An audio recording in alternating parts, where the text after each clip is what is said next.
Hello प्यारे बच्चों, आज की इस वीडियो में देखेंगे 8th ग्रेड अभ्यास पुस्तिका सत्र आपका 2025-26 की आपकी न्यू बुक है कक्षा 6 विषय विज्ञान। आज की इस वीडियो में देखेंगे अध्याय 1 से लेके अध्याय 5 तक का संपूर्ण सॉल्यूशन। तो चलिए देखते हैं पाठ 1 विज्ञान का अनूठा संसार। 1 में दिया है आपका विज्ञान का अनूठा संसार। तो यहाँ पे देखिए आता है आपका पहला बहुविकल्पी टाइप प्रश्न। तो प्रश्न क्रमांक पहले में पूछा है, सही विकल्प चुनकर लिखिए। क्वेश्चन नंबर पहले में है, निम्नलिखित में से कौन सा कार्य विज्ञान की खोजों का हिस्सा नहीं है। तो देखिए इस तरह से ऑप्शन दिए हुए हैं, इसमें आपका सही उत्तर हो जाएगा डी नंबर, सिर्फ सिद्धांत याद रखना, सिर्फ सिद्धांत याद करना। तो ये आपका राइट आंसर है। इसके बाद नेक्स्ट क्वेश्चन आता है आपका दूसरा में है, वैज्ञानिक प्रश्न पूछने के बाद सबसे अगला कदम क्या होता है। तो आपको उत्तर में कर देना है पहला अनुमान लगाना। इसके बाद नेक्स्ट क्वेश्चन आता है आपका क्वेश्चन नंबर तीसरा में पूछा है, विज्ञान में प्रयोग का उद्देश्य क्या है। विज्ञान में प्रयोग का क्या उद्देश्य होता है। तो आपको आंसर में कर देना है तीसरा नंबर, अनुमान का सत्यापन करना। चौथे में विज्ञान के अंतर्गत किस प्रकार की प्रक्रिया शामिल होती है। तो आपको उत्तर में कर देना है अवलोकन, अनुमान और परीक्षण। तो आप इस तरह से आंसर कर लीजिएगा। इसके बाद नेक्स्ट आता है आपका पांचवा में है, विज्ञान क्या है। तो आपको आंसर में कर देना है विज्ञान सोचने, समझने और कार्य करने का माध्यम है। तो आप इस तरह से आपको आंसर कर लेनी है। इसके बाद नेक्स्ट आता है आपका छठवां क्वेश्चन। देखिए छठवां में है, विद्यालय जाते समय हरदीप के साइकिल के पहिए की हवा निकल गई, इसका वैज्ञानिक कारण क्या हो सकता है। तो आपको आंसर में करना है बी नंबर, टायर में कोई नुकीली वस्तु चुभ जाने के कारण। इसके बाद सातवें में है, विज्ञान को समझने और सीखने के लिए व्यक्ति में कौन कौन से गुण होना आवश्यक है। तो आपको आंसर में कर देना है जिज्ञासु प्रवृत्ति। इसके बाद नेक्स्ट आता है आपका आठवां। देखिए आठवां में पूछा है, विज्ञान में किसी वस्तु, घटना या कोई खोज के निर्णयों पर पहुंचना कब आनंददायक होता है। तो आपको आंसर में कर देना है ए नंबर, जब कार्य को समूह में किया जाता है। तो आपको इस तरह से विकल्प वाले क्वेश्चन को आंसर कर लेनी है। इसके बाद आपका नेक्स्ट आता है आपका दूसरा क्वेश्चन में आपसे पूछा है, दिए गए शब्दों में से चुनकर रिक्त स्थानों की पूर्ति कीजिए। यहाँ पे आपका खाली स्थान वाला स्टार्ट हो जाता है। देखिए पहले में है, विज्ञान एक व्यापक और अंतहीन पहेली जैसा है। तो यहाँ पे आपको भर देनी है पहेली। तो आपको दूसरे में भर देना है, एक कैटरपिलर सुंदर तितली में परिवर्तित होती है। तीसरे में, हमारे शरीर की वृद्धि विकास के लिए भोजन आवश्यक है। चौथे में भरना है आपको, विज्ञान हमारे प्रश्नों के उत्तर देने में सहायक है। पांचवें में है, नई वस्तुओं की खोज करने के लिए वैज्ञानिक विधि का प्रयोग किया जाता है। आपको इस तरह से खाली स्थान भर लेनी है। इसके बाद नेक्स्ट क्वेश्चन आता है आपका अति लघुत्तरी वाले क्वेश्चन। देखिए क्वेश्चन नंबर 3 में है, पृथ्वी पर किसी सजीव के जीवन के अस्तित्व के लिए क्या क्या आवश्यकताएं हैं। तो आपको उत्तर में करना है भोजन, पानी, हवा, उचित तापमान और आश्रय किसी भी जीव को जीवित रहने और पनपने में मदद करते हैं। इसके बाद चौथे में है, जिज्ञासा शब्द का इस पुस्तक के शीर्षक में क्या महत्व है। तो आपको उत्तर में करना है, विज्ञान में जिज्ञासा का अर्थ है कि कुछ नया जानने और समझने की इच्छा, विज्ञान का आधार ही जिज्ञासा है। तो आपको चौथे के आंसर में करना है। नेक्स्ट आता है आपका पाँचवें में है, विज्ञान के क्षेत्र में किस प्रकार की जिज्ञासा बच्चों में होनी चाहिए। तो आपको उत्तर में करना है, बच्चों में क्यों और कैसे जैसे सवाल पूछने की जिज्ञासा होनी चाहिए। छठवें में है, दैनिक जीवन में आप विज्ञान का प्रयोग कहाँ कहाँ करते हैं, लिखिए। आपको उत्तर में करना है खाना पकाना, मौसम की भविष्यवाणी, स्वास्थ्य संबंधी देखभाल आदि। इसके बाद आता है आपका सातवां में आपसे पूछा है, क्या आपने कभी सोचा है कि बारिश क्यों और कैसे होती है। अपना उत्तर स्वयं वैज्ञानिक खोज के आधार पर दीजिए। तो आपको उत्तर में करना है, बारिश तब होती है जब वायुमंडल में मौजूद जलवाष्प पानी की बूंदों या बर्फ के क्रिस्टल में बदल जाता है और गुरुत्वाकर्षण के कारण पृथ्वी पर गिरता है। तो आपको सातवें के उत्तर में करना है। इसके बाद नेक्स्ट आता है आपका लघुत्तरी वाले क्वेश्चन। देखिए प्रश्न क्रमांक 8 में है, विज्ञान के अध्ययन के दौरान प्रश्न पूछना क्यों महत्वपूर्ण है। तो आपको उत्तर में करना है, प्रश्न पूछना हमारी जिज्ञासा को बढ़ावा देता है और हमें नई नई खोज के लिए प्रेरित करता है, जिसे हम प्रकृति के रहस्य को समझ सकते हैं। 9वें में है, क्या आपने कभी देखा है रात में सितारे चमकते क्यों दिखाई देते हैं, इसका वैज्ञानिक कारण क्या है। तो आपको उत्तर में करना है पृथ्वी के वायुमंडल का रात के आकाश पर प्रभाव पड़ता है जिससे तारे चमकते हुए दिखाई देते हैं। इसके बाद नेक्स्ट क्वेश्चन आता है आपका 10वां। देखिए क्वेश्चन नंबर 10वां में है वैज्ञानिक कौन होते हैं, वे क्या कार्य करते हैं। तो आपको उत्तर में करना है वैज्ञानिक वे लोग होते हैं जो विभिन्न प्रयोग का अनुसंधान के माध्यम से नई खोजें करते हैं और हमारे ज्ञान को बढ़ाते हैं। 11 में है विज्ञान के अध्ययन में सामूहिक कार्य टीम वर्क का क्या महत्व है। तो आपको उत्तर में करना है टीम वर्क से छात्रों को एक दूसरे से सीखने, समस्याओं को मिलकर सुलझाने और नए विचारों को विकसित करने में मदद मिलती है।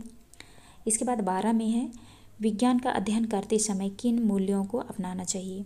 तो आपको उत्तर में करना है विज्ञान का अध्ययन करते समय छात्रों को जिज्ञासा, अवलोकन, तर्क, ईमानदारी, सहयोग और जिम्मेदारी अपनाना चाहिए।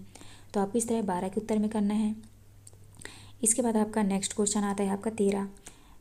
क्वेश्चन नंबर 13 में है आप अपने जीवन में जिज्ञासा का क्या महत्व मानते हैं। तो आपको उत्तर में करना है जिज्ञासा का जीवन में बहुत महत्व है क्योंकि यह हमें सीखने, समझने और नई खोज करने के लिए प्रेरित करती है। 14 में है आपके अनुसार पृथ्वी पर जल की क्या भूमिका है। तो आपको उत्तर में करना है पृथ्वी पर जल की महत्वपूर्ण भूमिका है। यह जीवन के लिए आवश्यक है और हमारे ग्रह का लगभग 71% भाग जल से ढका हुआ है। तो आपको इस तरह 14 के उत्तर में करना है। नेक्स्ट आता है आपका दीर्घ उत्तरी वाले क्वेश्चन। देखिए क्वेश्चन नंबर 15 में आपसे पूछा है दीपा साइकिल की मरम्मत करने वाले व्यक्ति के पास पहुंची क्योंकि उसकी साइकिल की पूरी हवा निकल गई थी। वह यह उत्तर ढूंढने के प्रयास कर रही है कि हवा निकलने का क्या कारण हो सकता है। उसकी इस समस्या को हल करने के लिए वैज्ञानिक विधि अनुसार क्या क्या चरण हो सकते हैं। तो देखिए आपको उत्तर में करना है टायर से हवा निकलने के कारण जानने के लिए देखेंगे कि कोई कील या कांटा टायर में चुभा हो। फिर एक टब में पानी लेकर टायर की जांच करेंगे। अगर कहीं से हवा लीक हो रही है तो हम समझेंगे कि टायर में छेद हो गया है। इसके बाद टायर में पंचर लगाएंगे या ट्यूब बदलेंगे। यह एक प्रभावी व वैज्ञानिक तरीका होगा। तो आप इस तरह से 15 के उत्तर में करिएगा। नेक्स्ट आता है आपका 16। प्रश्न क्रमांक 16 में है आपने अपने जीवन में विज्ञान की कौन कौन सी प्रक्रियाओं को अपनाया है, उदाहरण सहित वर्णन कीजिए। तो आपको उत्तर में करना है उदाहरण के लिए जब मेरा पेन लिखना बंद कर देता है तो मैं पहले जांच करता हूँ कि क्या उसमें स्याही खत्म हो गई है। यदि स्याही खत्म हो गई है तो नया पेन लेता हूँ और यदि स्याही खत्म नहीं हुई हो तो मैं उसके अन्य हिस्सों की जांच करता हूँ। यह प्रक्रिया वैज्ञानिक विधि का पालन करती है। आपको 16 के उत्तर में करना है इस तरह से। इसके बाद नेक्स्ट आता है आपका क्वेश्चन नंबर 17। क्वेश्चन नंबर 17 में है विज्ञान हमें प्राकृतिक दुनिया को समझने में कैसे मदद करता है। तो आपको उत्तर में करना है विज्ञान हमें घटनाओं के पीछे के कारण को जानने, पैटर्न और चक्रों की पहचान करने और प्राकृतिक दुनिया में होने वाले परिवर्तन को समझने में मदद करता है। आप 17 के उत्तर में करिएगा। नेक्स्ट आता है आपका प्रश्न क्रमांक 18। प्रश्न क्रमांक 18 में है विज्ञान को कभी ना खत्म होने वाली पहेली क्यों कहा जाता है। आपको उत्तर में करना है विज्ञान को कभी न खत्म होने वाली पहेली इसलिए कहा जाता है क्योंकि हर नई खोज नए सवालों और खोजों को जन्म देती है जिससे ज्ञान का विस्तार निरंतर बढ़ता जाता है। यह एक अंतहीन प्रक्रिया है।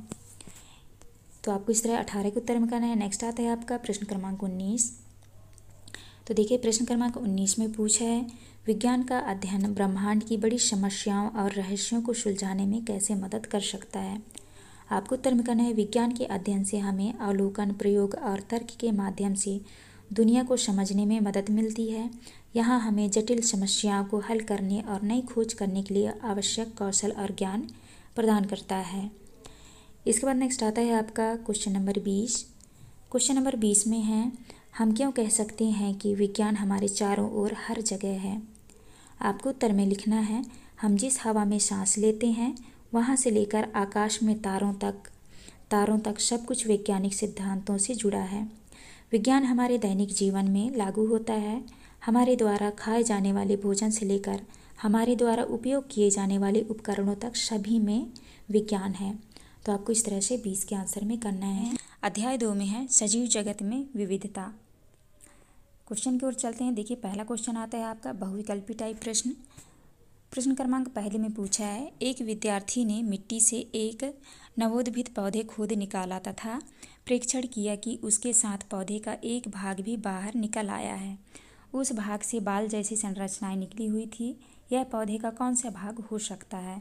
तो देखिए यहाँ पे आपका ऑप्शन दिया हुआ है। पहले में है पुष्प, दूसरे में है पत्ती, तीसरे में है तना और चौथे में है मूल। तो आपका जो है पहले का आपका राइट आंसर होगा डी नंबर, मूल। तो आपको इस तरह आंसर कर लेना है। देखिए क्वेश्चन नंबर दूसरा में है, यहाँ पे आपका ये चित्र दिया हुआ है, आप इस चित्र को अच्छे से देख लीजिएगा। इसको देख के आपको आंसर करना है। देखिए यहाँ पे पूछा है, दिए गए चित्र में पीपल के पत्ते को दर्शाया गया है।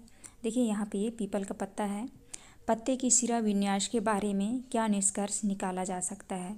तो आपका जो है दूसरे का आंसर होगा आपका सी नंबर। तो आपको सी नंबर लगा देना है। नेक्स्ट आता है आपका तीसरा में है, विद्यार्थी नीचे तालिका में सूचीबद्ध विभिन्न पौधों का प्रेक्षण करता है। देखिए यहाँ पे लिखा है पीपल, आम, नीम, केला, घास। विद्यार्थी ने इसमें से किन पौधों में समांतर शिरा विन्यास देखा होगा? तो आपको आंसर में लगा देना है डी नंबर, केला तथा घास में। इसके बाद आता है आपका क्वेश्चन नंबर 4। देखिए इस क्वेश्चन नंबर 4 में इस तरह से पौधे दिए हुए हैं और यहाँ पे देखिए नीचे दिया हुआ है। तो आप नीचे लिखा है, निम्नलिखित में से कौन सा विकल्प जड़ों के नाम का वर्णन करता है जिन्हें का, खा, गा के रूप में नामांकित किया गया है? तो आप इस चित्र को अच्छे से देख लीजिएगा। इस चित्र को देख के आपको आंसर करना है। तो आपका जो है चौथे का आपका राइट आंसर हो जाएगा डी नंबर, मूसला जड़, पार्श्व जड़, रेशेदार जड़। तो आपको डी नंबर राइट आंसर लगा लेना। देखिए इसके बाद आता है आपका क्वेश्चन नंबर 5वां में है, ठंडे प्रदेशों में रहने वाले जीवों की सुरक्षा के लिए क्या अनुकूलता नहीं पाई जाती है? तो आपको 5वें के उत्तर में लगा देना है। आपका ए नंबर सही होगा, ए केवल एक। इसके बाद नेक्स्ट आता है आपका 6वां क्वेश्चन नंबर 6 में है, अनुराधा अपने विद्यालय के बगीचे में देखती है कि कुछ पौधों की कोमल है और उन्हें चढ़ने और आगे बढ़ने के लिए सहारा की आवश्यकता है, वह लता है। तो आपको जो है 6वें के आपके उत्तर में कर देना है आपको। तो आपका सी नंबर राइट आंसर होगा, आरोही लता। इसके बाद नेक्स्ट आता है आपका क्वेश्चन नंबर 7वां। देखिए क्वेश्चन नंबर 7 में है, चित्र में दर्शाए बीज पत्र को ध्यानपूर्वक देखकर निम्नलिखित बिंदुओं द्वारा उसमें बीज पत्र, शिरा विन्यास और जड़ के प्रकार का पता लगाइए। तो देखिए इस प्रकार से यहाँ पे चित्र दिया हुआ है। इस चित्र को देख के आपको आंसर करना है। तो आपको जो है 7वें के आंसर में आपको लगाना है डी नंबर। तो आपको उत्तर में लिखना है डी, बीजपत्री, जाली का शिरा विन्यास और मूसला जड़। इसके बाद नेक्स्ट आता है आपका क्वेश्चन नंबर 8वां। देखिए क्वेश्चन नंबर 8वां में है, सविता के माँ ने बगीचे में सब्जियों के पौधे लगाए। सविता ने बगीचे में लगे टमाटर के पौधे से कुछ टमाटर तोड़ते समय यह ध्यान दिया कि इस पौधे का तना कोमल और हरा है। आप पता लगाइए इसे किस वर्ग में रखा जा सकता है? तो आपका उत्तर हो जाएगा ए नंबर, साग। इसके बाद नेक्स्ट आता है आपका क्वेश्चन नंबर 9वां। क्वेश्चन नंबर 9वां में है, एक विद्यार्थी द्वारा शंक्वाकार वृक्ष का चित्र बनाया गया जिसकी पत्तियां नुकीली, शाखाएं लचीली और झुकी हुई प्रतीत होती हैं। यह वृक्ष किस क्षेत्र में पाया जाता है? तो आपको उत्तर में लगा देना है बी नंबर, लद्दाख के मरुस्थलीय क्षेत्र में। तो आपको इस तरह से आंसर कर लेना है। इसके बाद नेक्स्ट आता है आपका प्रश्न क्रमांक दूसरा में आपको रिक्त स्थानों की पूर्ति कीजिए, खाली स्थान भरने हैं आपको। देखिए क्वेश्चन नंबर 1 में है, पौधों और जंतुओं को उनकी सामान्य विशेषताओं के आधार पर समूहों में व्यवस्थित करने की विधि को समूहन कहा जाता है। तो यहाँ पे आपको भर देना है समूहन, और दूसरे में भर देना है आपको समांतर, और यहाँ पे भरना है आपको जाली का रूपी। तो आप इस तरह से भर लीजिएगा। इसके बाद नेक्स्ट आता है आपका तीसरा। तो तीसरा में आपको भरना है, तो यहाँ पे आप भर लीजिएगा भिन्न, और चौथे में भरना है आपको पवित्र, उपवन, और 5वें भरना है आपको अनुकूलन। तो आप इस तरह से खाली स्थान भर लीजिएगा। आप अच्छे से देख के भर लीजिएगा यहाँ से। इसके बाद नेक्स्ट क्वेश्चन आता है आपका अति लघुत्तरी वाले क्वेश्चन नंबर 3 में है, कठोरता के आधार पर पौधों को कितने वर्गों में बांटा गया है, उनको 2-2 उपकरणों के द्वारा समझाइए। तो आपको इस तरह से उत्तर में करना है, लिखना है आपको कठोरता के आधार पर पौधों की 3 वर्गों में बांटा गया है। साग, पहला है साग, धनिया, पालक, और दूसरे में है झाड़ी, गुलाब, मेहंदी, और तीसरे में है वृक्ष, आम, नीम। तो आपको जो है 3 वर्गों में इस तरह से बांटा है। आप इस तरह से देख के कर लीजिएगा। इसके बाद नेक्स्ट आता है आपका क्वेश्चन नंबर 4। देखिए क्वेश्चन नंबर चौथा में दिए गए फ्लो चार्ट में का और खा के कौन कौन से उदाहरण हो सकते हैं। तो देखिए इस तरह से यहाँ पे चार्ट दिया हुआ है। यहाँ पे लिखना है, का में लिखना है आपको समांतर, यहाँ पे जालिका रूपी, एक बीज पत्री में जड़ें, यहाँ पे आपका हो जाएगा रेशेदार, यहाँ पे मूसला जड़, घास, गाजर। तो आपको इस तरह से इनके उदाहरण लिख लेने हैं, तो आप इस तरह कर लीजिएगा। नेक्स्ट आता है आपका क्वेश्चन नंबर पाँचवा। क्वेश्चन नंबर पाँचवा में है, दी गई तालिका में जंतुओं की गति और गति के लिए प्रयुक्त शरीर के अंग लिखिए। देखिए यहाँ पे दिया है जंतुओं के नाम, गति के प्रकार और गति के लिए प्रयुक्त शरीर के अंग। तो आपको लिखना है, देखिए पहले में लिखा है तिलचट्टा, तो यहाँ पे आपको हो जाएगा चलना, उड़ना। इसी तरह दूसरे में है केचुआ, तो यहाँ पे केचुआ रेंगता है, तो यहाँ लिखना है आपको रेंगना। और यहाँ पे आपको लिखना है पैर, गाय चलना, पैर, तितली उड़ना, यहाँ पे पंख। और यहाँ पे तोता उड़ना चलना, और यहाँ पे लिखना है पैर, पंख। और छठवें में छिपकली, तो छिपकली रेंगती है, तो यहाँ लिखना है आपको रेंगना, यहाँ पे पैर। अब मेढक का लिखना है उछलना, रेंगना, यहाँ पे लिखना है आपको टांगे। और मक्खी में चलना, उड़ना, यहाँ पे लिखना है आपको पैर, पंख। और नौवीं में है घोड़ा, तो चलना, दौड़ना, और यहाँ पे लिखना है आपको टांगे। तो आप इस तरह से देख के भर लीजिएगा। आपको इसी तरह से देख के लिखना है, आप अच्छे से देख के लिख लीजिएगा। इसके बाद नेक्स्ट क्वेश्चन आता है आपका क्वेश्चन नंबर छठवा। क्वेश्चन नंबर 6 में है, स्थानीय समुदाय द्वारा जैव संपदा का संरक्षण किस प्रकार किया जाता है और इसे क्या कहते हैं। तो आपको उत्तर में करना है, स्थानीय समुदाय जैव संपदा का संरक्षण सामुदायिक संरक्षण के माध्यम से करते हैं, इसे समुदाय आधारित संरक्षण कहते हैं। आप इस तरह से छठवीं के आंसर में करना है आपको। और सातवें में है, इसके बाद नेक्स्ट आ रहा है आपका क्वेश्चन नंबर 7वां। क्वेश्चन नंबर 7वें के उत्तर में आपको करना है, पर्वतीय और मरुस्थल क्षेत्र के पेड़ पौधे एवं जंतुओं में जो विविधता पाई जाती है उसे जैव विविधता कहते हैं। आपको 7वें के उत्तर में करना है। नेक्स्ट आता है आपका क्वेश्चन नंबर 8वां। देखिए क्वेश्चन नंबर 8वें में है, एक जालिका रूपी शिराविन्यास और समांतर शिराविन्यास दर्शाए हुए एक एक पत्ती का चित्र बनाइए। जालिका शिराविन्यास और समांतर शिराविन्यास में आपको इस तरह से चित्र बनाना है। तो यहाँ पे जालिका शिराविन्यास में आप पीपल का पत्ती बना दीजिएगा। और इसके बाद है दूसरे में है सामान्य शिराविन्यास में आपको इस तरह से चित्र बनाना है। तो आप इस तरह से देख के आप बना लीजिएगा क्वेश्चन नंबर 8वें के उत्तर में इनमें। इसके बाद नेक्स्ट क्वेश्चन आता है आपका क्वेश्चन नंबर 9वां। देखिए क्वेश्चन नंबर 9वां में है, बतख के पंखों में कौन सी विशेष संरचना पाई जाती है और वह किस प्रकार से किस कार्य में सहायक हैं। तो आपको उत्तर में करना है, बतख के पैरों में जालीदार संरचना पाई जाती है जिससे वह पानी में आसानी से चल सकती है। इसके बाद आता है आपका क्वेश्चन नंबर 10वां। तो देखिए क्वेश्चन नंबर 10 के उत्तर में आपको करना है, गर्म मरुस्थल में रहने वाले ऊँट के कुबड़ में वसा जमा होती है जिसे ऊँट पानी और ऊर्जा में बदलकर भोजन के रूप में उपयोग करता है। इसके बाद नेक्स्ट आता है आपका क्वेश्चन नंबर 11। तो आपको क्वेश्चन नंबर 11 के उत्तर में आपको लिखना है, नीलगिरी के बुरांश शंकु आकार के होते हैं जो बर्फबारी और तेज हवाओं में जीवित रहने के लिए जीवित रहते हैं। और सिक्किम के बुरांश में मोटी छाल होती है जो ठंडी जलवायु में जीवित रहते हैं। आपको इस तरह से 11 के उत्तर में आपको करना है। नेक्स्ट आता है आपका क्वेश्चन नंबर 12। देखिए यहाँ से आपका स्टार्ट हो जाता है लघुत्तरी वाले क्वेश्चन। क्वेश्चन नंबर 12 में देखिए यहाँ पे दिया है पीपल की पत्ती, केले की पत्ती और ये है लीली की पत्ती।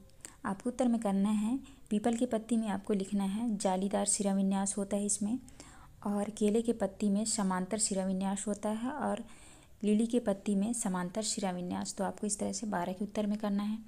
इसके बाद नेक्स्ट आता है आपका क्वेश्चन नंबर 13। तो देखिए क्वेश्चन नंबर 13 के उत्तर में जो है आपको लिखना है, चने के पौधे में मूसला जड़ और जालीदार शिराविन्यास होगा और गेहूं के पौधे में रेशेदार जड़ और समांतर शिराविन्यास होगा। आपको 13 के उत्तर में इस तरह से करना है।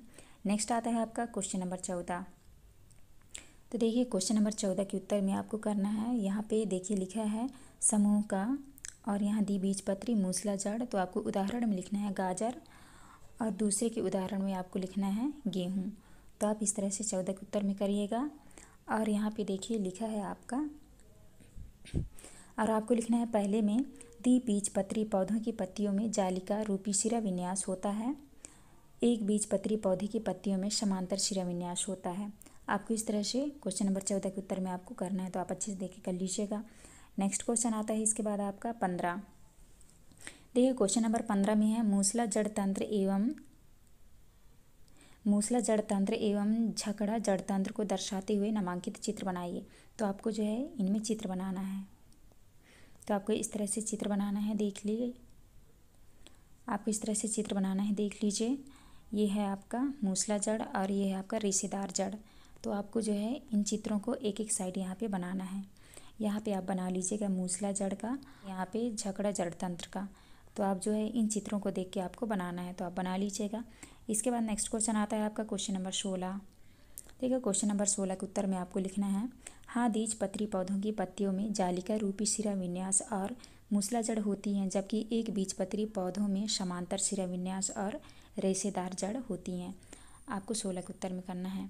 नेक्स्ट आता है आपका क्वेश्चन नंबर 17। आपको क्वेश्चन नंबर 17 के उत्तर में करना है तरबूज के तने सीधे खड़े नहीं हो पाते, जमीन पर फैले रहते हैं, इसलिए उसे विसर्पी लता कहते हैं, और जो पौधे किसी सहारे की मदद से ऊपर चढ़ते हैं उन्हें आरोही लता कहते हैं। आपको 17 के उत्तर में करना है। नेक्स्ट आता है आपका 18। क्वेश्चन नंबर 18 के उत्तर में आपको लिखना है लद्दाख के ऊँट में 2 कूबड़ वसा जमा करने के लिए होते हैं, जो उन्हें रेगिस्तान की कठोर परिस्थिति में जीवित रहने में मदद करते हैं। नेक्स्ट आता है आपका क्वेश्चन नंबर 19। देखिए इसके बाद स्टार्ट हो जाता है आपका दीर्घोत्तरी वाले क्वेश्चन। तो आपको क्वेश्चन नंबर 19 के उत्तर में आपको लिखना है मटर के बीज अपने आवरण के अंदर 2 भागों में विभक्त होते हैं। जिन पौधों के बीज में 2 बीजपत्री होते हैं उन्हें द्विबीजपत्री कहते हैं, और मक्का के बीज में एक पतला बीजपत्र होता है जिसे एक बीजपत्री कहते हैं। आपको 19 के उत्तर में इस तरह से आपको लिखना है। इसमें आपको चित्र बनाना है।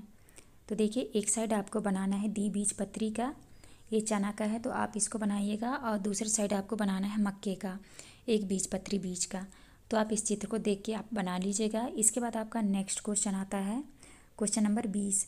क्वेश्चन नंबर 20 के उत्तर में आपको लिखना है प्रत्येक क्षेत्र की अपनी विशिष्ट भौगोलिक जलवायु और पर्यावरणीय स्थिति होती है, जो पौधे और जानवरों की विकास को प्रभावित करते हैं।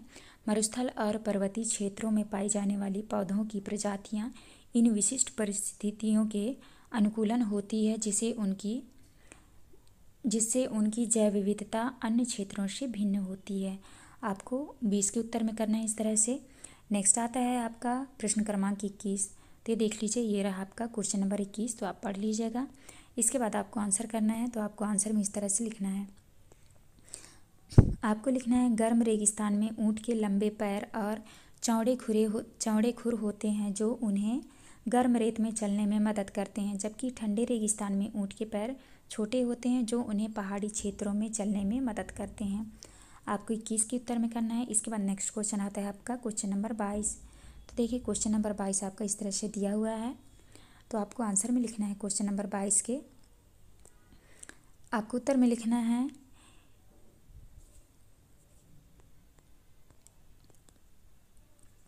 तो देखिए यहाँ पे लिखा है नीम, तुलसी, आम, बबूल, आंवला, केला, गुड़हल।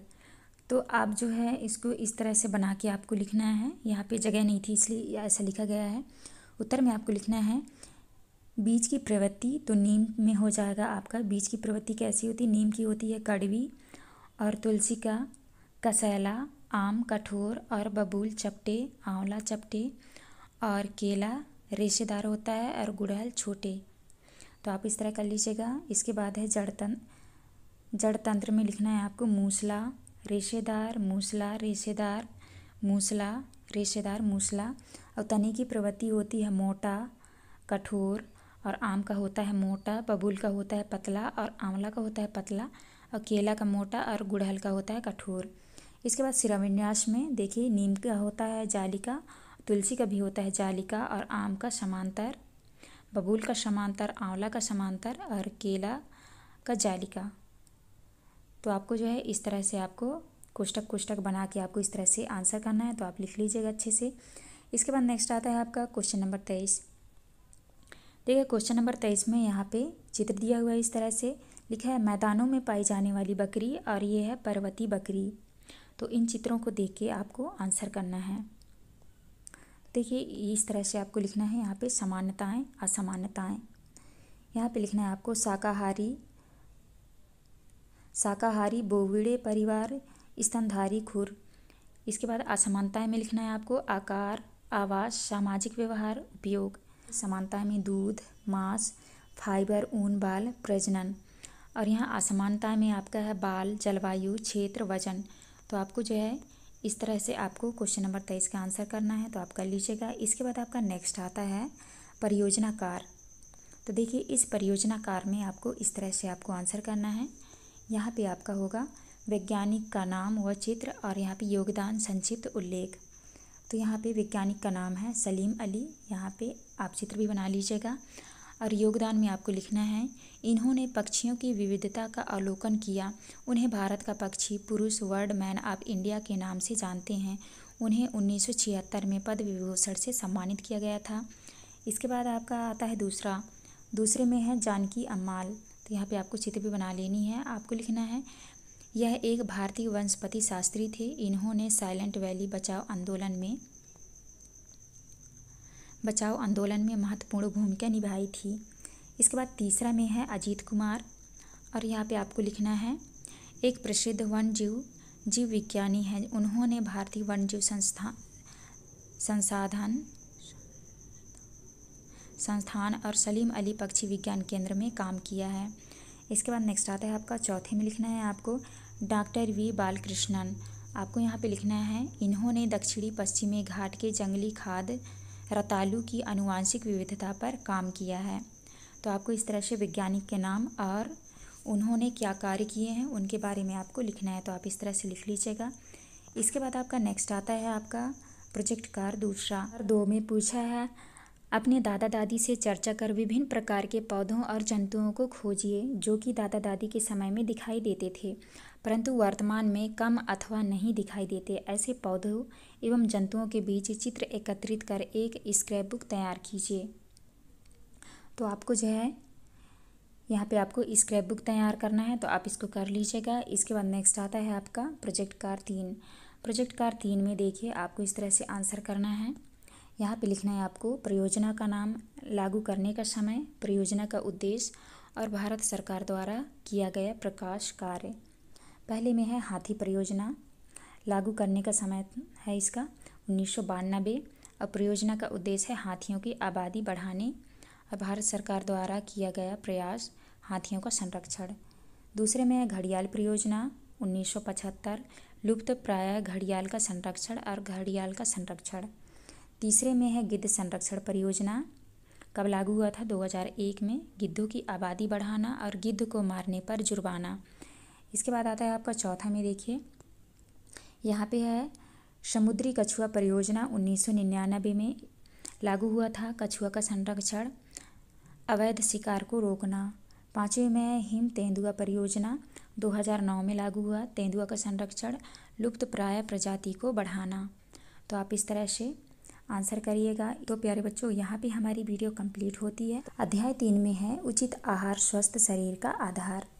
तो चलिए क्वेश्चन की ओर चलते हैं। देखिए पहला क्वेश्चन आता है आपका बहुविकल्पी टाइप प्रश्न। क्वेश्चन नंबर पहले में पूछा है सही विकल्प चुनकर लिखिए। तो देखिए इस तरह से चित्र दिया हुआ है आपका क्वेश्चन नंबर 1 में। यहाँ पे फल, पिज्ज़ा, केक और यहाँ पे देखिए लिखा है आइसक्रीम, दूध, चॉकलेट। तो इस तरह से चित्र दिया हुआ है और इसमें पूछा है इनमें से किन किन खाद्य सामग्री को संतुलित आहार में शामिल होना महत्वपूर्ण है। तो संतुलित आहार में आप जो है किस किस को शामिल कर सकते हैं। तो देखिए संतुलित आहार में आपका शामिल होगा फल और दूध, इसलिए आपका आंसर हो जाएगा ए नंबर 1 और 5, इसमें आपका आएगा फल और दूध। तो आपको इस तरह से आंसर कर लेना है। इसके बाद नेक्स्ट आता है आपका क्वेश्चन नंबर दूसरा। यदि कोई व्यक्ति अपने आहार में उन खाद्य पदार्थों को निकाल देता है जिनमें विटामिन सी अधिक होता है तो निम्नलिखित में से कौन सी स्थिति निर्मित होगी। तो आपका उत्तर हो जाएगा डी नंबर स्कर्वी। इसके बाद नेक्स्ट आता है आपका क्वेश्चन नंबर 3। क्वेश्चन नंबर 3 में है सोहन वसा कार्बोहाइड्रेट और प्रोटीन से भरपूर आहार का सेवन करता है लेकिन पर्याप्त मात्रा में तरल पदार्थों को शामिल करने में अनदेखी करता है। यदि वह व्यक्ति ऐसे ही आहार का सेवन जारी रखता है तो शरीर पर इसका क्या प्रभाव पड़ेगा। तो आपको उत्तर में करना है सी नंबर, शरीर से पसीने और मूत्र का उत्सर्जन कम होगा। तो आप इस तरह आंसर कर लीजिएगा। इसके बाद आता है आपका क्वेश्चन नंबर 4। एक छात्र ने केले में विद्यमान पोषक तत्वों का परीक्षण किया। उसने एक परख नली में केले का टुकड़ा रखा और पतले आयोडीन घोल की 2-3 बूंदें मिलाई। उसने नीला काला रंग बनते हुए देखा। इससे क्या निष्कर्ष निकाला जा सकता है? तो आपका आंसर हो जाएगा डी नंबर, कार्बोहाइड्रेट की मौजूदगी। इसके बाद आता है आपका क्वेश्चन नंबर 5। देखिए क्वेश्चन नंबर 5 में है, संजू बिस्किट, नूडल्स और ब्रेड का भोजन लेता है। उसे अक्सर पेट में दर्द और कब्ज की शिकायत रहती है। कब्ज से छुटकारा पाने के लिए उसे अपने आहार में क्या बदलाव करना चाहिए? तो क्या बदलाव करना चाहिए? तो आपको उत्तर में करना है आहारी रेशें युक्त आहार लेना चाहिए। इसके बाद है आपका 6वां क्वेश्चन। क्वेश्चन नंबर 6 में है, अंधेरे और नमी वाले स्थानों पर उगने वाले छत्रक मशरूम अच्छे स्रोत हैं। तो आपका जो है 6वीं का आपका उत्तर हो जाएगा सी नंबर, प्रोटीन। 7वें में है, गुजरात के कच्छ के छोटे रण में रहने वाली अगरिया जनजाति समुदाय की एक पारंपरिक प्रथा है। तो आपको उत्तर में लगा देना है बी नंबर, नमक की खेती। इसके बाद आता है आपका क्वेश्चन नंबर 8वां। क्वेश्चन नंबर 8वां में हमारे शरीर को रोगों से बचाने और हमें स्वस्थ रखने में अहम भूमिका निभाने वाले विटामिन और खनिज को सम्मिलित रूप से कहते हैं। तो आपको आंसर में लगा देना है सुरक्षात्मक पोषक तत्व। तो आपको इस तरह आंसर कर लेना है। इसके बाद आपका नेक्स्ट क्वेश्चन आता है आपका क्वेश्चन नंबर 2। क्वेश्चन नंबर 2 में आपको रिक्त स्थानों की पूर्ति कीजिए। क्वेश्चन नंबर 2 में आपको खाली स्थान भरने हैं। तो देखिए पहले क्वेश्चन में आपको भरना है संक्रमण, और दूसरे में भरना है आपको B1, और तीसरे में भरना है आपको वसा। इसके बाद आता है आपका चौथा में भरना है आपको संतुलित आहार, और 5वें में भरना है आपको आयोडीन, और 6वें में भरना है आपको डी, विटामिन डी, और 7वें में भरना है आपको घेंघा, 8वें में भरना है आपको उत्पादन और उपभोक्ता। तो आप इस तरह से खाली स्थान भर लीजिएगा। इसके बाद नेक्स्ट आता है आपका अति लघुत्तरी वाले क्वेश्चन। क्वेश्चन नंबर 3 में है, समय के साथ एक भोजन पकाने की पद्धतियों में क्या परिवर्तन हुए, उसे अपने विचारों में व्यक्त करें। तो आपको उत्तर में करना है, पहले के समय में खाना पकाने का काम चूल्हे पर किया जाता था। आजकल ज़्यादातर लोग आधुनिक गैस चूल्हे पर खाना बनाते हैं। तो आपको 3 के उत्तर में करना है। इसके बाद नेक्स्ट आता है आपका क्वेश्चन नंबर 4। क्वेश्चन नंबर 4 के उत्तर में आपको लिखना है, रेणु की दादी को डॉक्टर कुछ फाइबर वाले आहार लेने की सलाह देंगे, जैसे कि फल, सब्जियां, साबुत अनाज। तो आपको इस तरह चौथे के उत्तर में करना है। इसके बाद नेक्स्ट आता है आपका क्वेश्चन नंबर 5वां। देखिए क्वेश्चन नंबर 5 के उत्तर में आपको लिखना है, क्योंकि इसमें पोषक तत्व की कमी होती है और यह मोटापा, हृदय रोग, मधुमेह और अन्य स्वास्थ्य समस्याओं का कारण बन सकता है। आपको 5वें के उत्तर में करना है। क्वेश्चन नंबर 6 के उत्तर में आपको लिखना है, शारीरिक गतिविधि हेतु ऊर्जा प्रदान करने वाले पोषक तत्व कार्बोहाइड्रेट और वसा है। इन्हें माइक्रोन्यूट्रिएंट्स कहा जाता है, जैसे कि चावल, रोटी, आलू। आपको इस तरह 6वें के उत्तर में करना है। इसके बाद नेक्स्ट आता है आपका क्वेश्चन नंबर 7। 7वें के उत्तर में आपको लिखना है, शरीर की वृद्धि और मरम्मत के लिए प्रोटीन मुख्य भूमिका निभाता है। इसे शरीर का निर्माण खंड कहते हैं। इसे 2 जंतु स्रोत मांस और अंडे हैं। इसके 2 जंतु स्रोत और मांस अंडे हैं। आपको 7वें के उत्तर में करना है। नेक्स्ट आता है आपका क्वेश्चन नंबर 8। देखिए क्वेश्चन नंबर 8 के उत्तर में आपको करना है, हड्डियां और दांतों को मजबूत बनाने में कैल्शियम और फास्फोरस महत्वपूर्ण खनिज है। इसके स्रोत कैल्शियम दूध, दही, पनीर, हरी सब्जी, फल आदि हैं। आपको 8वें के उत्तर में करना है। इसके बाद नेक्स्ट आता है आपका क्वेश्चन नंबर 9वां। तो आपको 9वें के उत्तर में करना है, भारतीय खाद्य सुरक्षा और मानक प्राधिकरण मुख्य एजेंसी है। यह एजेंसी सुनिश्चित करती है कि इससे उपभोक्ता को सुरक्षित और पौष्टिक भोजन उपलब्ध हो। नेक्स्ट आता है आपका लघुत्तरी वाले क्वेश्चन। क्वेश्चन नंबर 10वें में देखिए, तो आपको क्वेश्चन नंबर 10 के उत्तर में आपको लिखना है, मिलेट पोषक तत्व, फाइबर और एंटीऑक्सीडेंट्स से भरपूर होता है, लेकिन केवल मिलेट खाने से शरीर की पोषण संबंधी आवश्यकता पूरी नहीं हो सकती। आपको 10 के उत्तर में करना है इस तरह से। नेक्स्ट आता है आपका क्वेश्चन नंबर 11। तो आपको 11 के उत्तर में करना है, शिक्षक के कॉटन दुपट्टे पर आयोडीन की बूंदों का नीला काला होना और मोजे पर रंग ना बदलना, इसका कारण यह है कि कॉटन दुपट्टे में स्टार्च मौजूद था, जबकि मोजे में स्टार्च नहीं था। आपको इस तरह से 11 के उत्तर में करना है। नेक्स्ट आता है आपका क्वेश्चन नंबर 12। क्वेश्चन नंबर 12 के उत्तर में करना है, प्रयोगशाला में हमेशा सुरक्षा चश्मा, दस्ताने और कोट पहनना चाहिए। सभी रसायन को लेबल पढ़कर सावधानी से उपयोग करना चाहिए। आपको 12 के उत्तर में करना है। नेक्स्ट आता है आपका क्वेश्चन नंबर 13। देखिए क्वेश्चन नंबर 13 के उत्तर में करना है आपको, कोलूथर गोपालन ने भारत में पोषण अनुसंधान की शुरुआत की। उन्होंने 500 से अधिक भारतीय खाद्य पदार्थों का विश्लेषण किया। वर्तमान में भारत सरकार की मध्याह्न भोजन योजना चलती है। तो आपको इस तरह आंसर करना है 13 में। इसके बाद आता है आपका क्वेश्चन नंबर 14। क्वेश्चन नंबर 14 के उत्तर में आपको लिखना है, ध्रुवी भालू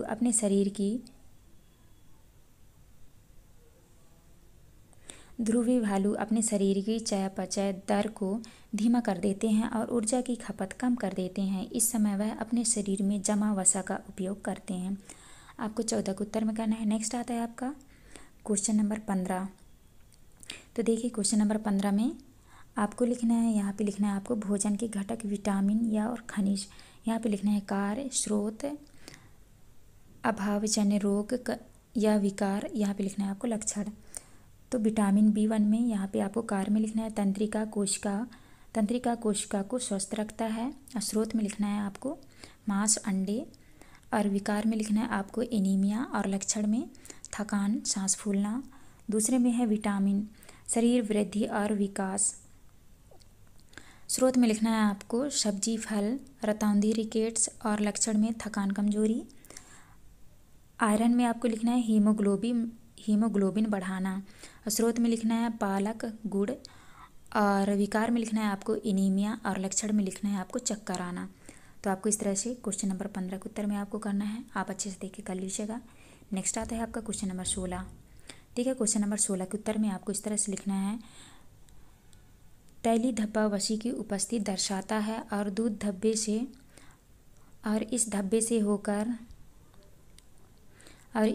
से होकर अपने वाला प्रकाश का परिभाषी दिखाई देगा। आपको 16 के उत्तर में करना है। नेक्स्ट आता है आपका 17।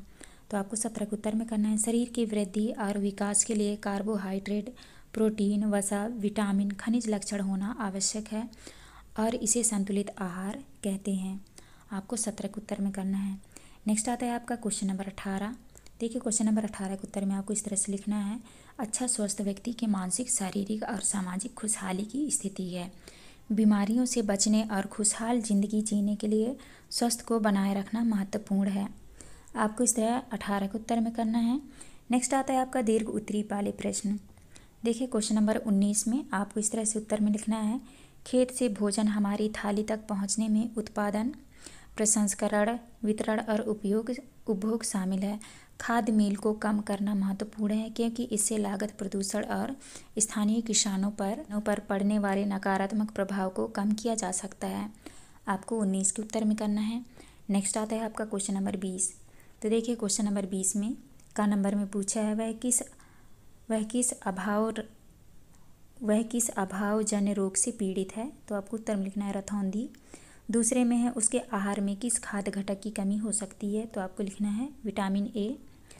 इसके बाद गा नंबर में, तो गा नंबर के उत्तर में आपको करना है गाजर, पालक, आम, मीठा आलू, शकरकंदी, पपीता और दूध आदि।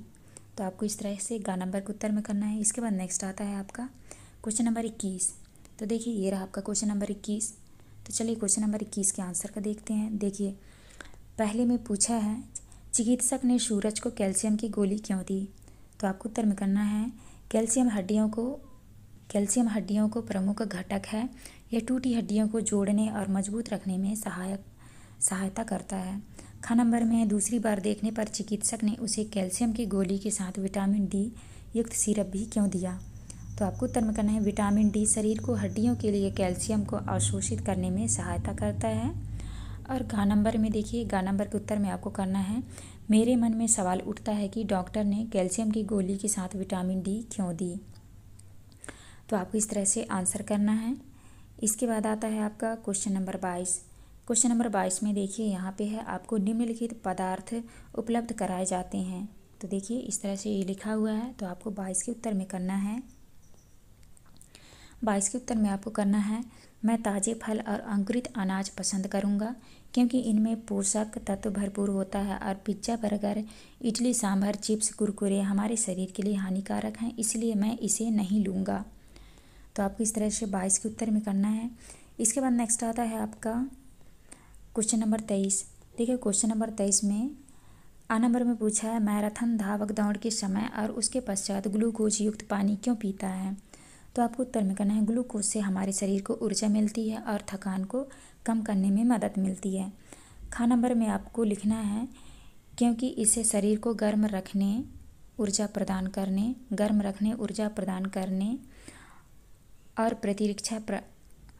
और प्रतिरक्षा प्रणाली को मजबूत करने में मदद मिलती है। तो आपको इस तरह से खा के उत्तर में करना है। इसके बाद नेक्स्ट आता है आपका प्रयोजनाकार। देखिए इस प्रयोजनाकार में यहाँ पे आपको लिखना है दिवस और उपयोग की जाने वाली खाद्य सामग्रियों के नाम लिखने हैं और यहाँ पे उपस्थित पोषक तत्व। तो सोमवार को क्या मिलता है, तो यहाँ पे उपभोग की जाने वाली खाद्य सामग्रियों के नाम लिखने हैं। तो यहाँ पे लिखना है आपको रोटी, दाल, चावल, सब्जी और यहाँ पे इनसे क्या मिलता है आपको, तो आपको लिखना है आयरन, कैल्शियम। और मंगलवार को आलू पराठा, पनीर, तो यहाँ पे आपको लिखना है विटामिन, पोटेशियम। बुधवार को दलिया, मशरूम, दही, यहाँ पे लिखना है आपको प्रोटीन, कार्बोहाइड्रेट।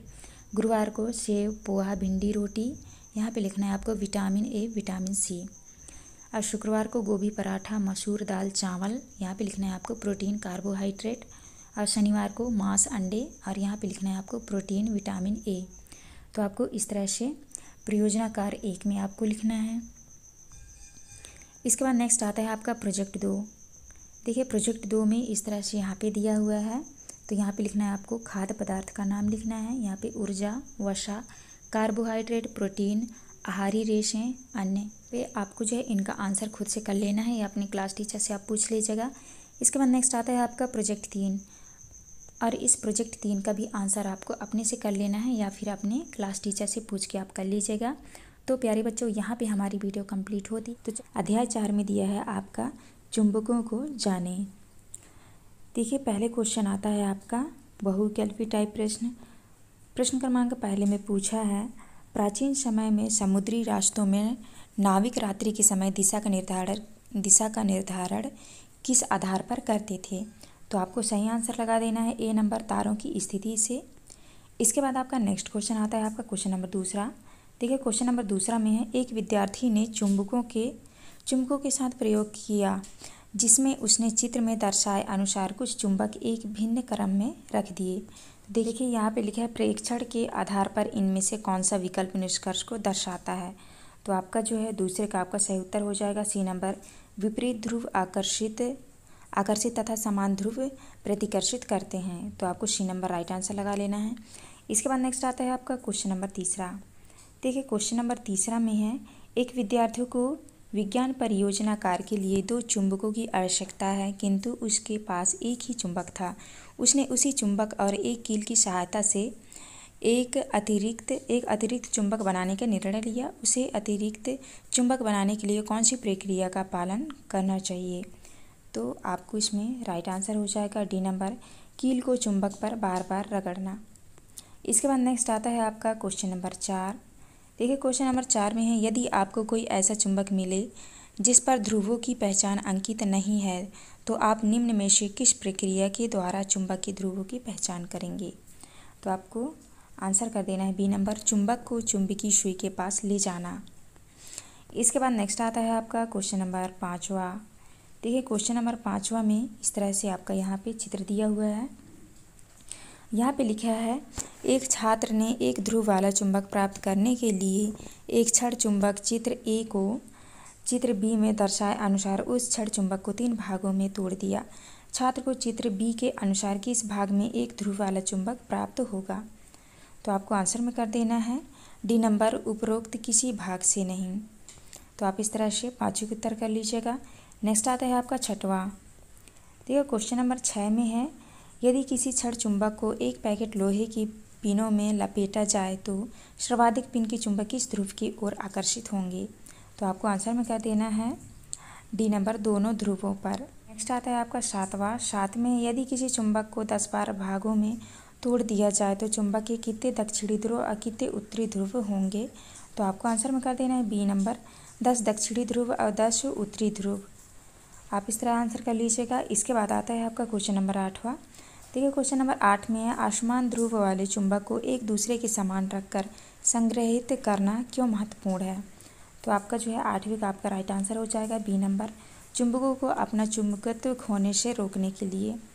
इसके बाद आता है आपका क्वेश्चन नंबर 9वां। क्वेश्चन नंबर 9वां में है जब लकड़ी का एक टुकड़ा चुंबक और कंपास सुई के बीच रखा जाता है तो क्या देखा जाता है? तो आपको 9वीं के उत्तर में करना है सी नंबर आपका राइट आंसर हो जाएगा। विक्षेपण में कोई विशेष परिवर्तन नहीं होता है। इसके बाद आता है आपका क्वेश्चन नंबर 10वां। देखिए क्वेश्चन नंबर 10वां में है चुंबक कंपास में आमतौर पर किस आकार के चुंबक का प्रयोग किया जाता है? तो आपको 10वीं के आपके सही उत्तर हो जाएगा सी नंबर, सुई के आकार का चुंबक। तो आप इस तरह से ऑप्शन वाले को आंसर कर लीजिएगा। इसके बाद नेक्स्ट क्वेश्चन आता है आपका प्रश्न क्रमांक दूसरा। प्रश्न क्रमांक दूसरे में जो है आपको खाली स्थान भरने हैं। देखिए पहले में भरना है आपको उत्तर दक्षिण, और दूसरे में भरना है आपको चुंबकीय, और तीसरे में भरना है आपको अचुंबकीय, और चौथे में भरना है आपको 2, और पाँचवें में भरना है आपको प्रतिकर्षित आकर्षित, और छठे में भरना है आपको चुंबक। तो आप इस तरह से खाली स्थान देख के भर लीजिएगा। इसके बाद नेक्स्ट आता है आपका अति लघुत्तरी वाले क्वेश्चन। यहाँ से आपके अति लघुत्तरी वाले क्वेश्चन स्टार्ट हो जाते हैं। देखिए आपको क्वेश्चन नंबर 3 के उत्तर में आपको लिखना है refrigerator, television, computer, headphone, mixer, खिलौने, डोरबेल, कील, पिन, चाबी, दरवाजे के हैंडल। तो आप इस तरह 3 के उत्तर में कर लीजिएगा। नेक्स्ट आता है आपका क्वेश्चन नंबर 4। देखिए क्वेश्चन नंबर 4 के उत्तर में आपको करना है धूल और नमी से सुरक्षित रखने के लिए चुंबकीय दिसूचक यंत्र को बंद डिब्बी में रखा जाता है। और 5वें के उत्तर में आपको लिखना है स्वतंत्र रूप से लटकाना और दूसरे चुंबक का उपयोग करना यह प्रयास रेशमा करेगी। तो आप इस तरह से 5वें के उत्तर में कर लीजिएगा। नेक्स्ट क्वेश्चन आता है आपका क्वेश्चन नंबर 6। तो क्वेश्चन नंबर 6 के उत्तर में आपको करना है हाँ स्वतंत्र रूप से लटकाया गया चुंबक हमेशा उत्तर दक्षिण दिशा में स्थिर होता है, जिससे हम पूर्व और पश्चिम दिशा का पता आसानी से लगा सकते हैं। आपको 6 के उत्तर में करना है। नेक्स्ट आता है आपका क्वेश्चन नंबर 7वां। देखिए आपको क्वेश्चन नंबर 7 इस तरह से आपका दिया हुआ है। क्वेश्चन नंबर 7 के उत्तर में आपको लिखना है, आपको इस तरह से आंसर में करना है। तो आप क्वेश्चन नंबर 7 के उत्तर में आप इस तरह से यहाँ तक कर लीजिएगा। नेक्स्ट आता है आपका क्वेश्चन नंबर 8वां। क्वेश्चन नंबर 8 के उत्तर में आपको करना है पृथ्वी एक विशाल चुंबक की तरह व्यवहार करती है, इसलिए इसका चुंबकीय क्षेत्र चुंबक को एक निश्चित दिशा में संरेखित करता है, जिससे वह हमेशा उत्तर और दक्षिण की ओर इशारा करता है। नेक्स्ट है आपका 9वां के उत्तर में आपको लिखना है चुंबक है। तो आप इस तरह से कर लीजिएगा आंसर। इसके बाद नेक्स्ट क्वेश्चन आता है आपका क्वेश्चन नंबर 10वां। तो देखिए क्वेश्चन नंबर 10 में आपको लिखना है नहीं दिसूचक सुई और चुंबक के बीच लकड़ी का टुकड़ा रखने पर दिसूचक सुई के विक्षेपण पर कोई प्रभाव नहीं पड़ेगा। तो आप इस तरह आंसर कर लीजिएगा। इसके बाद नेक्स्ट क्वेश्चन आते हैं आपके लघुत्तरी वाले क्वेश्चन। तो यहाँ से आपके लघुत्तरी वाले क्वेश्चन स्टार्ट हो जाते हैं। तो देखिए क्वेश्चन नंबर 11 में आपको आंसर में करना है तांबा चुंबक की ओर आकर्षित नहीं होता, चुंबक केवल लोह चुंबकीय पदार्थों की ही आकर्षित करता है, जैसे लोहा, निकिल और कोबाल्ट। तांबा एक गैर चुंबकीय धातु है। इसके बाद आपको 12 के उत्तर में आपको करना है चुंबकीय प्रभाव को अवरुद्ध करने वाली सामग्रियां मुख्य रूप से फेरोमैग्नेटिक पदार्थ होती हैं। ये सामग्रियां जैसे लोहा, स्टील, कील और कोबाल्ट है। इसके बाद नेक्स्ट आता है आपका क्वेश्चन नंबर 13। तो देखिए क्वेश्चन नंबर 13 के उत्तर में आपको करना है समान ध्रुवों के बीच प्रतिकर्षण और विपरीत ध्रुवों के बीच आकर्षण के सिद्धांत का उपयोग कर चुंबक के उत्तरी और दक्षिणी ध्रुव की पहचान कर सकते हैं। आपको इस तरह से 13 के उत्तर में करना है। इसके बाद नेक्स्ट क्वेश्चन आता है आपका प्रश्न क्रमांक 14। तो देखिए प्रश्न क्रमांक 14 के उत्तर में आपको इस तरह से आपको आंसर करना है। लिखना है आपको कार के सामने की ओर दूसरे चुंबक को धीरे धीरे लाएंगे। यदि कार का अगला भाग चुंबक की ओर आकर्षित होता है तो इसका मतलब है कि कार के अंदर का चुंबक का ध्रुव दूसरे चुंबक के विपरीत ध्रुव है। आप इस तरह कर लीजिएगा। इसके बाद नेक्स्ट आता है आपका क्वेश्चन नंबर 15।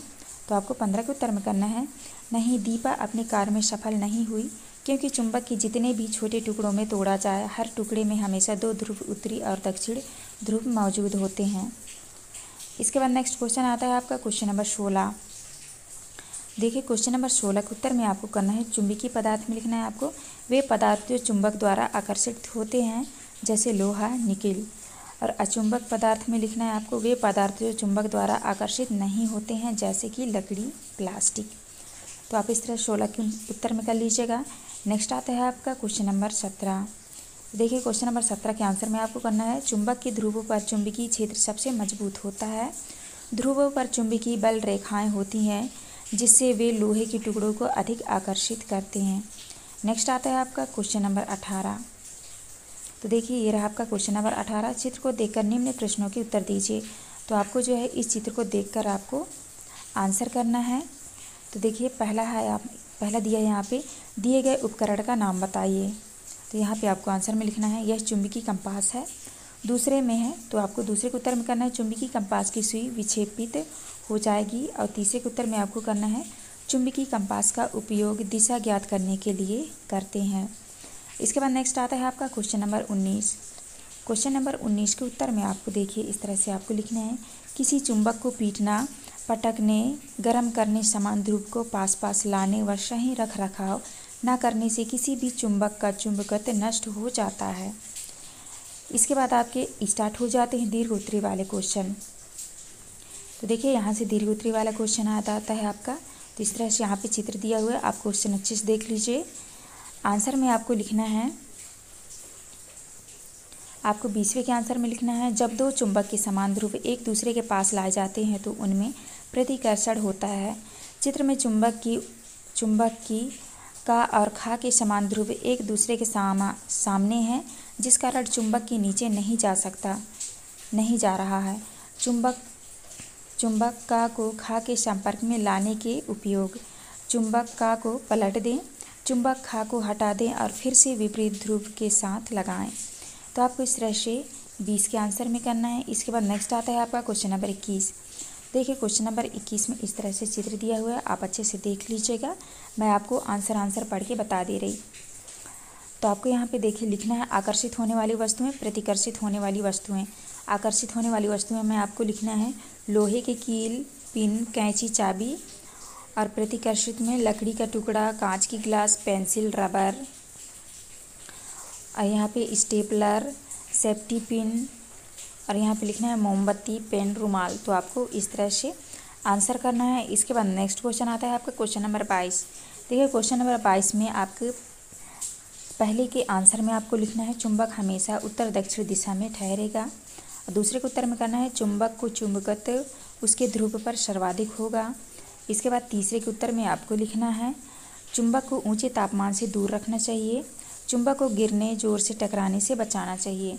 चौथे के उत्तर में करना है आपको लकड़ी और प्लास्टिक। तो आप इस तरह से 22 के उत्तर में कर लीजिएगा। इसके बाद आपका नेक्स्ट क्वेश्चन आता है आपका, यहाँ से आपका स्टार्ट हो जाता है परियोजना कार्य। प्रोजेक्ट 1 में देखिए उपकरण के नाम लिखने हैं आपको। और उपकरण में चुंबक का कार्य, उपकरण में से चुंबक हटाने पर क्या प्रभाव होगा। तो आपको इस तरह से यहाँ पे लिखना है। पहले में लिखना है आपको रेफ्रिजरेटर का दरवाज़ा। और यहाँ पे लिखना है आपको दरवाजे को कसकर बंद रखना। और यहाँ पे लिखना है आपको दरवाज़ा बंद नहीं होगा। दूसरे में लाउड स्पीकर ध्वनि उत्पन्न करना, ध्वनि उत्पन्न नहीं होगी। हेडफोन ध्वनि उत्पन्न करना। और पंखे की मोटर गति उत्पन्न करना। और 5वीं में है आपका जनरेटर विद्युत ऊर्जा उत्पन्न करना। 6वीं में है credit debit card data store करना। 7वीं में लोहे के खिलौने टुकड़ों को जोड़ना। 8वीं में दरवाजे की कुंडी दरवाजे को बंद करना। 9वीं में है बैग पर्स का लॉक पर्स बैग बंद करना। और 10वीं में कंपास दिशा का पता लगाना। तो आप इस तरह से अपने प्रोजेक्ट कार्य में आप आंसर कर लीजिएगा।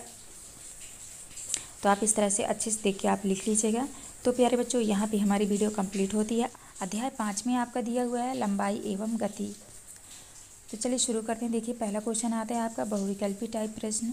क्वेश्चन नंबर पहले में दिया है यदि आपके मापक स्केल के सिरे टूटे हैं तो आपको क्या करना चाहिए। तो आपको आंसर में कर देना है बी नंबर, माप शुरू करने के लिए स्केल पर किसी अन्य पूर्ण चिन्ह का प्रयोग करें। तो आप इस तरह से आंसर कर लीजिएगा। इसके बाद आपका आता है दूसरा क्वेश्चन। दूसरे में है दृष्टिबाधित विद्यार्थी लंबाई मापने के लिए किस उपकरण का उपयोग कर सकते हैं, तो आपको आंसर में लगा देना है C नंबर, उभरे चिन्हों वाला स्केल। इसके बाद नेक्स्ट क्वेश्चन आता है आपका तीसरा में है एक घुमावदार रेखा को मापने के लिए धागे का उपयोग करने के बाद आपको आगे क्या करना चाहिए, तो आपको उत्तर में कर देना है एक सीधी पैमाने पर धागे की लंबाई मापें। नेक्स्ट आता है आपका चौथा क्वेश्चन है आप और आपके मित्र कबड्डी कोर्ट के लिए रेखाएं कैसे खींचेंगे, तो आपको आंसर में लगा देना है B नंबर, संदर्भ बिंदु का उपयोग करेंगे। इसके बाद नेक्स्ट आता है आपका क्वेश्चन नंबर 5वां। क्वेश्चन नंबर 5वें में देखिए लिखा है जब हम चलती बस में होते हैं और बस में अन्य यात्रियों को देखते हैं तो हम उनकी गति के बारे में क्या निष्कर्ष निकालते हैं, तो आपको आंसर में लगा देना है B नंबर, वे आराम कर रहे हैं।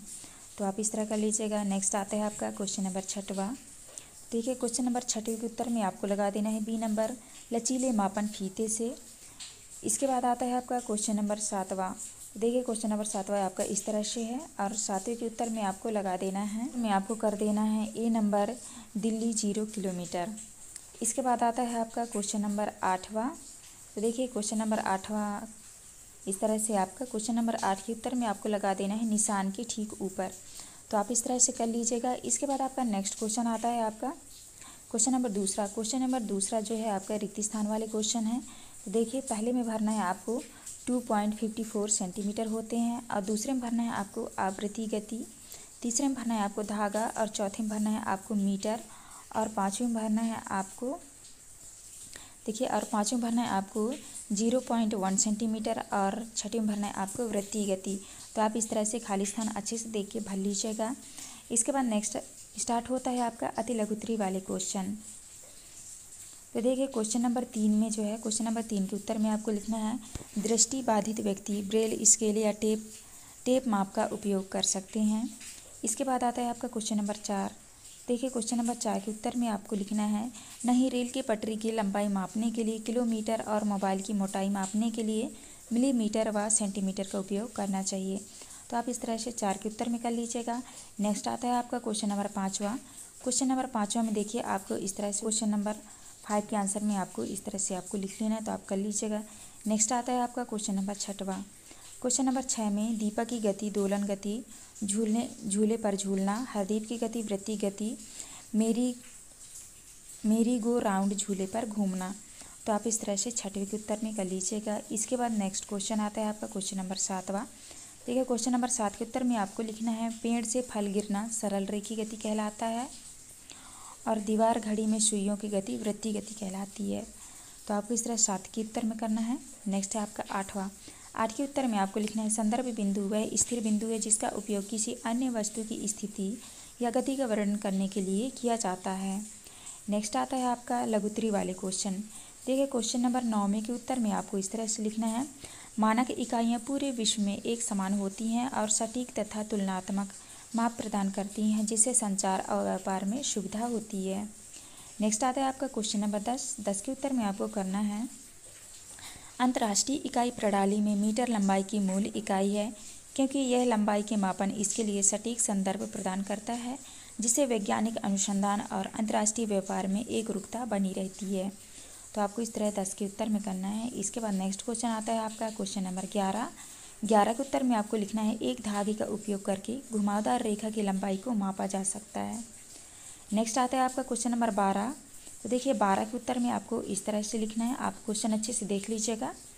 12 के उत्तर में लिखना है आपको पहले में लिखना है आपको पहले के उत्तर में लिखना है आपको किलोमीटर और दूसरे सिक्के की मोटाई में लिखना है आपको मिलीमीटर और रबड़ की लंबाई में लिखना है आपको सेंटीमीटर या मिलीमीटर और स्कूल मैदान की लंबाई में लिखना है आपको मीटर।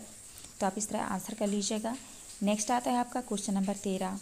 13 के उत्तर में आपको लिखना है स्केल के वस्तु के साथ सटाकर रखें और शून्य निशान से मापन शुरू करें।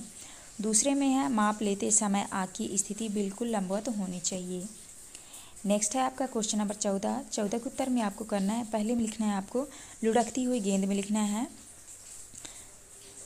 स्थानांतरीय गति घूर्णन गति और दूसरे में साइकिल की पहिया स्थानांतरित गति घूर्णन गति। तो आप इस तरह से 14 के उत्तर में करिएगा। नेक्स्ट आता है आपका क्वेश्चन नंबर 15। 15 के उत्तर में करना है लचीले मापन वाले फीते वस्तुओं के घुमावदार आकार के अनुसार मुड़ सकते हैं और सही माप दे सकते हैं। 16 के उत्तर में आपको करना है हम पाते हैं कि उनकी लंबाई अलग अलग हो सकती है क्योंकि हर व्यक्ति के शरीर का आकार और माप भिन्न होता है। नेक्स्ट है आपका 17 के उत्तर में करना है जब कोई वस्तु दिशा बदले बिना सीधी रेखा में चलती है तो उसे सरल रेखी गति कहते हैं। उदाहरण है सीधी सड़क पर चलती हुई कार और ऊपर से सीधी रेखा में गिरता हुआ पत्थर। तो आप 17 के उत्तर में करिएगा। नेक्स्ट आता है आपका 18 के उत्तर में आपको करना है, देखिए यहाँ पे आपको लिखना है लंबाई की उपयुक्त मात्रक और मापनीय वस्तु। तो मिलीमीटर में लिखना है आपको चींटी पेंसिल की नोक, सेंटीमीटर में लिखना है आपको माचिस रबर उंगली और मीटर में लिखना है आपको। इसके बाद आपका नेक्स्ट क्वेश्चन आता है आपका क्वेश्चन नंबर 19। तो देखिए यहाँ से स्टार्ट हो जाते हैं आपके दीर्घोत्तरी वाले क्वेश्चन। क्वेश्चन नंबर 19 के उत्तर में आपको करना है संभावित कारण निम्नलिखित है और आपको लिखना है माप लेने के तरीके में अंतर, उपयोग किए गए उपकरण में अंतर, माप लेने में गलतियाँ, उपकरण का सही ना होना। तो आप इस तरह से 19 के उत्तर में कर लीजिएगा। नेक्स्ट क्वेश्चन आता है आपका क्वेश्चन नंबर 20। तो आपको क्वेश्चन नंबर 20 के उत्तर में करना है घुमावदार रेखा के एक सिरे पर धागे को रखेंगे, फिर धागे को घुमावदार रेखा के साथ साथ मोड़ते हुए दूसरे सिरे तक ले जाएंगे। इसके बाद घुमावदार रेखा के दूसरे सिरे पर धागे को चिन्हित करेंगे, फिर धागे को सीधा करेंगे और स्केल से लंबाई को मापेंगे। यहाँ घुमावदार रेखा की लंबाई होगी। आपको इस तरह से 20 के उत्तर में करना है। इसके बाद नेक्स्ट क्वेश्चन आता है आपका क्वेश्चन नंबर 21।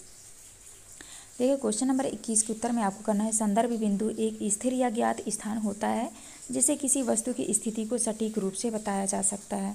उदाहरण में आपको लिखना है किसी पेड़ से 5 मीटर उत्तर या दक्षिण। इस प्रकार से कभी कभी हम किसी वस्तु की स्थिति के बारे में बताते हैं।